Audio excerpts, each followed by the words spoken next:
നിസ്കാരത്തിലെ ഓരോ നീക്കുപോക്കുകളിലും നമ്മൾ ചൊല്ലുന്നത് അല്ലാഹു അക്ബർ എന്ന തക്ബീറുകളാണ്. നിസ്കാരത്തിന്റെ പ്രാരംഭം തക്ബീറത്തുൽ ഇഹ്റാം മുതൽ റുക്കൂയിലേക്ക് പോകുമ്പോഴും സുജൂദിലേക്ക് പോകുമ്പോഴും സുജൂദിൽ നിന്ന് വരുമ്പോഴും എല്ലാ ചലനങ്ങളിലും നമ്മൾ ചൊല്ലുന്നത് അല്ലാഹു അക്ബർ എന്നാണ്.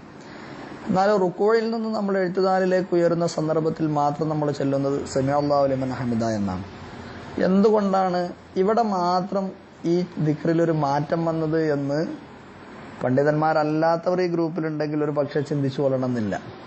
എന്നാൽ അതിന്റെ പിന്നിൽ മഹാനായ റസൂലുള്ളാഹി സ്വല്ലല്ലാഹു അലൈഹി വസല്ലമ തങ്ങളുടെ സ്വഹാബത്തിലെ ഒന്നാമനും നബി തങ്ങളുടെ ഏറ്റവും അടുത്ത കൂട്ടുകാരനും എല്ലാമായിരുന്ന സിദ്ദീഖ് റളിയല്ലാഹു അൻഹുവിന്റെ ശക്തമായ ഈമാനിന്റെ ഒരു കഥ അതിന്റെ പിന്നിലുണ്ട്.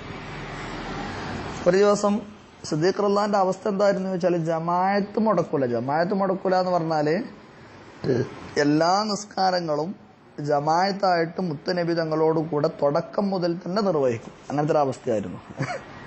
ഒരു റക്അത്ത് പോലും ജമാഅത്തിൽ നഷ്ടപ്പെടുന്ന ഒരു സാഹചര്യം മഹാന്റെ ജീവിതത്തിൽ ഉണ്ടായിരുന്നില്ല.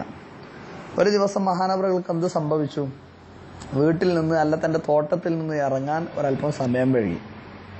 അപ്പോൾ മഹാനവറുകൾക്കറിയാം ഇനി എന്തായാലും ഞാൻ പള്ളിയിലേക്ക് എത്തുമ്പോൾ എന്ത് നടക്കൂല, പള്ളിയിലേക്ക് എത്തിയാൽ എന്ത് സംഭവിക്കൂല, എനിക്ക് ജമാഅത്ത് മുഴുവനായിട്ട് നബി തങ്ങളോട് കൂടെ കിട്ടൂല, ഒരു പക്ഷേ ജമാഅത്തിലെ ഒരു റക്അത്ത് നഷ്ടപ്പെട്ടു പോകാൻ സാധ്യതയുണ്ട് എന്നൊരു തോന്നൽ സിദ്ദീഖ് റളിയല്ലാഹു അൻഹു വന്നു. അപ്പോൾ മഹാനവറുകൾ കരഞ്ഞുകൊണ്ട് പള്ളിയിലേക്ക് കൂടെയാണ്. നമ്മളിവിടെ സംഭവം നമ്മൾ ഓർക്കണം, ഇവിടെ നിസ്കാരം നഷ്ടപ്പെടുന്നില്ല, ജമാഅത്ത് നഷ്ടപ്പെടുന്നില്ല, ഒന്നും സംഭവിക്കണില്ല. ജമാഅത്തിലെ ഒരു റക്അത്ത് ഒരു പക്ഷേ നബി തങ്ങളുടെ കൂടെ നഷ്ടപ്പെട്ടേക്കാം. കരഞ്ഞ് പള്ളിയിലേക്ക് ഓടി വന്ന് പള്ളിയുടെ അകത്തേക്ക് കയറിയപ്പോൾ നബി തങ്ങൾ എവിടേക്ക് പോകുന്നുള്ളൂ? റുക്കൂയിലേക്ക് പോകുന്നുള്ളൂ. അപ്പോൾ എന്ത് മനസ്സിലായി? സിദ്ദീഖ് റളിയല്ലാഹു അറിയാം, ഇമാമിനെ റുക്കൂയിൽ ഒരാളെ എത്തിച്ചാൽ അയാൾക്ക് ആ റക്അത്ത് കിട്ടുമെന്ന് അറിയാലോ. അപ്പോൾ സിദ്ദീഖ് റളിയല്ലാഹു വല്ലാത്ത സന്തോഷമായി. ഇനി നബി തങ്ങളെ റുക്കൂയിൽ കിട്ടിയാൽ എന്താകും? ഈ റക്അത്ത് കിട്ടും. അപ്പൊ നഷ്ടപ്പെടുമെന്ന് പേടിച്ച ഈ റക്അത്ത് നഷ്ടപ്പെടൂല എന്നുള്ള ഒരു സന്തോഷം. അപ്പോൾ ആ സന്തോഷത്താൽ മഹാനവറുകൾ പറഞ്ഞു അൽഹംദുലില്ലാഹ്. അത് മനസ്സിന്റെ ഉള്ളിൽ നിന്ന് സന്തോഷത്തിന്റെ ആധിക്യം കാരണം പുറത്തേക്കൊഴുകിയ ഒരു ഹംദായിരുന്നു. ആ സന്തോഷത്തിൽ ആ ഹംദ് പറഞ്ഞതിന്റെ ശേഷമാണ് മഹാനവറുകൾ തക്ബീർ ചൊല്ലി റുക്കൂയിലേക്ക് പോയത്. അപ്പോഴേക്കും മഹാനവറുടെ ഈ ഹംദിന്റെ വാചകം ശരിക്കും അള്ളാഹുവിന്റെ അർശിനെ അത് പ്രകമ്പനം കൊള്ളിക്കുകയാണ്. അപ്പോഴേക്കും നസല മിന മലക്ക് ജിബ്രീൽ അലൈഹിസ്സലാം, ഖറബൽ അംലാക് മലക്ക് ജിബ്രീൽ അലൈഹിസ്സലാം നബി തങ്ങളുടെ മുമ്പിൽ ഇറങ്ങി വന്നിട്ട് പറഞ്ഞു, നബി തങ്ങൾ പോയ റുക്കൂയിലാണ്, നബി തങ്ങളോട് പറഞ്ഞു സമിഅ അല്ലാഹു ലിമൻ ഹമിദ. നബിയെ, നിങ്ങളുടെ പിന്നിൽ നിന്ന് ഒരാൾ അള്ളാഹുവിനെ ഹംദ് ചെയ്തിട്ടുണ്ട്.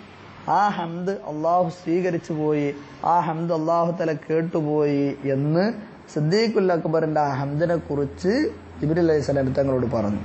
എന്നിട്ട് പറഞ്ഞു ഇജാലുഹാ ഫീ സ്വലാത്തിക്കും, ഇനി ഇന്നു മുതൽ ഈ വാചകത്തിന് നിങ്ങളുടെ നിസ്കാരത്തിൽ നിങ്ങൾ ചേർക്കണം എന്ന് പറഞ്ഞു.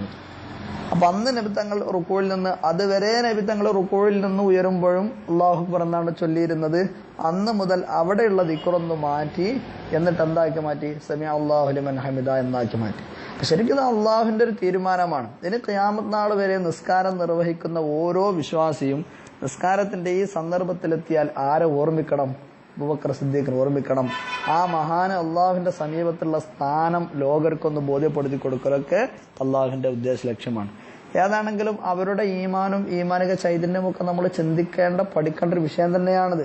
അപ്പൊ സിദ്ദീഖുൽ അക്ബർ ഒരു ഹംദ് പറയുമ്പോൾ അള്ളാഹുവിന്റെ അർശ് വറക്കുക, ഉടനെ ജിബീൽ വരിക, എന്നിട്ട് നമ്മുടെ നിസ്കാരത്തിലെ ഒരു ദിക്ർ മാറ്റപ്പെടുക, ഖിയാമത്ത് നാൾ വരെ ആ മഹാനെ സ്മരിക്കാൻ വേണ്ടി ഉള്ളൊരു സംവിധാനം ഉണ്ടാക്കാന്നൊക്കെ പറഞ്ഞാൽ ആ മഹാന്റെ വല്ലാത്ത സ്ഥാനം തന്നെയാണുള്ളത്. അല്ലാഹു തആല ആ മഹാന്റെ ബറക്കത്ത് കൊണ്ട് നമ്മയൊക്കെ നന്നാക്കി തീരുമാനാവട്ടെ. ഈ സംഭവത്തിൽ ഫിഖ്ഹി മസ്അലയുമായി ബന്ധപ്പെട്ട ഒരു പ്രധാനപ്പെട്ട പാഠം ഈ സംഭവത്തിന്റെ ഉള്ളിലുണ്ട്. ആ മസ്അല ഇൻഷാ അല്ലാഹ് അടുത്ത